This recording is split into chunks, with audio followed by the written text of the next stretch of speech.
Moving on, universities management have welcomed the new university funding model announced by President William Ruto.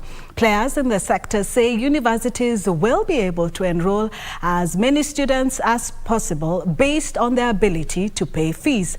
They further criticize the current model, noting that universities have been grappling with high numbers of students and lower funding that is not alive to the current cost of living.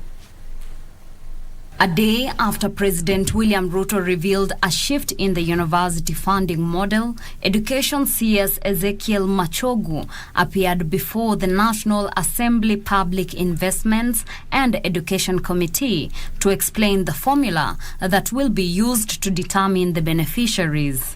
We are now not discriminating boys or girls. The entry point is fixed at the C+ and above. We have categorized particularly the needy. The grant will be 70% and they will also be able to access their own at 29%. So their school fees is covered almost 100%. Students who get slots in public universities and then switch to private universities will lose their allocation.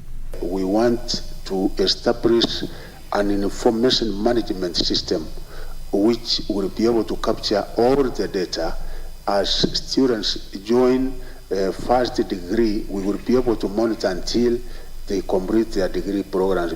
Universities have welcomed the new public universities funding model announced by the president, terming it realistic. But the less the vulnerable and extremely needy will be cushioned from getting high loans from the HELP, and that will be